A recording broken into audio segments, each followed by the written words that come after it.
Hey my friend, Jonah here, and welcome to Lion's Mane Media. First off, I wanted to apologize that I didn't upload last week. Basically, what happened was, I think, is pretty much that I was just in a state of doing, always to this next thing, and this next thing, and this next thing, and finally there was a space where things were just done, and so my body decided, okay, time to rest. And so pretty much just trashed, and then not really having confidence that I could do videos without possibly hacking. So returning last week didn't really work out. But I'm doing better, so hopefully I can get back on the horse and did even better and move forward with this. One of the things I did though is that after the first days of sleeping, I decided, okay, what I know is that laughter helps, so I'll put on a show that I know will probably at least give me some humor. And it actually ended up inspiring the concept for this week's episode. Now, the series is known as Chut, and if you remember that show or are familiar with it, you may doubt why it might be an example of what this video is about, but again, this is kind of an opinion piece because it's about what makes the perfect task. And what I think is the perfect task might be a lot different for what you think is the perfect task. And the thing is, but the relationships and how the tasks interact with each other is relevant in both stories and life in a way. And so I think, while it depends on perspective, it is a good thing to kind of consider, especially in our own lives in a way. And because then there's two primary examples of tasks, which is ones that revolve around a main character and ones that are ensembles. And I kind of want to tread carefully here in a sense, or not carefully at all, because there are a bit too many people who consider themselves the MCs of life.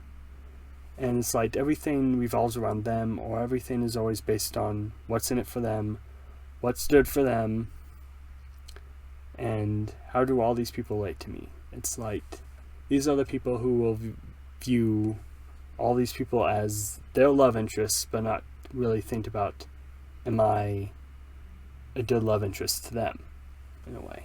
So they're concerned about how everybody measures up to them, or how everyone measures up according to them, but they don't really think about how they measure up to other people.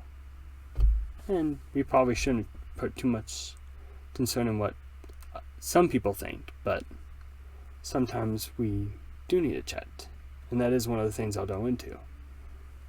And again, a rather extreme example of this to be almost considered the self-insert, where the main character is actually just almost blank slate for you to put yourself into and almost go on the adventure.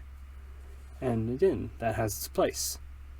But when I play those games, it's sometimes for the quirky cast of characters that actually surrounds that self-insert rather than the experience of the self-insert for some reason. I even consider the self-insert their own character rather than just a blank thing, unless it actually is kind of a traded character.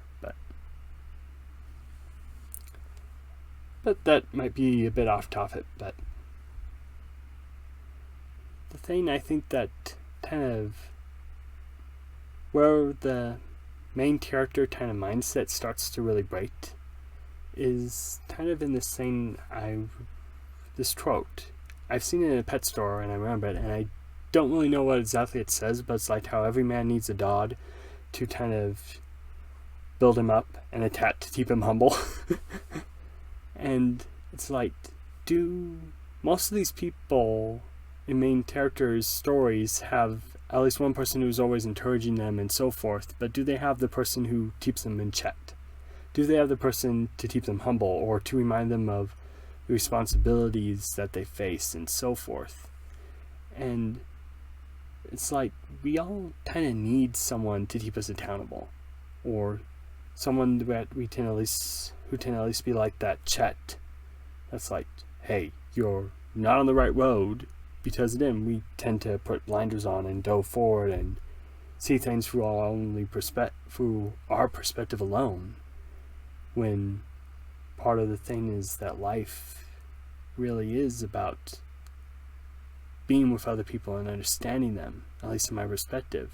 Again, I'm kind of coming at this from ensemble-based tasks being the best, even though I got the idea from a main character-based thing. The thing is that life is about people, not just us. It's about the others.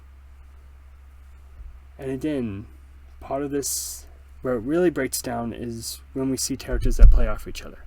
And it's not just about playing off the main character.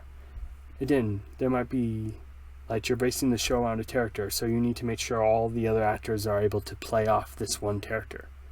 But what really makes a show move forward, in a sense, is not just the main character, but having the rest of these characters have their own relationships with each other. It's like how we may really know someone, and we think we know everything about them, and we also know this person, and we think we know all the sides of them, everything to expect. But then those two people meet, and then we see a side of both of them that we never knew was there. It's like sometimes we have friends who are like, it's like we may have a friend who's like, oh, this person is the most generous and kind person I know, and this person is also the most kind and generous person I know. And then we bring them together, and it's like they hate each other. Or an example would be that we have these two friends that we think are all so serious, but then it turns out that we just didn't really understand their humor, but they understand each other's. And the thing is that it's kind of, again, it's about how everything works together, and we don't know where the credit really lies for a perfect task, or oftentimes we, again, have our own ideas of what a perfect task is. So it could be something where the chemistry between the actors was right, or the story, the writing was on point, or they did it in editing. And there is examples of that. And the thing is that the credit probably doesn't always get placed where it deserves, but then I'm coming at this from a perspective of life being an ensemble piece rather than a bunch of main characters wandering around. And so when I see characters that play off each other, and not just the main character, because sometimes, again, the main character can get annoying, and so the only reason we're tuning in is to find out what's going to happen with the side characters. But yeah, again, that's all my opinion. So what do you consider the perfect task? You might have a show that you just go, they nailed it, they nailed everything was perfect. And if so, share it in the comments below. Or if you have opinions on what would go into making a perfect task, share those as well. Anyway, if you like the type of videos I put out, please like and subscribe so you can see more of them. And again, since I'm still figuring out what a good sign off would be, I hope you have a great rest of your day, and I'll talk to you later.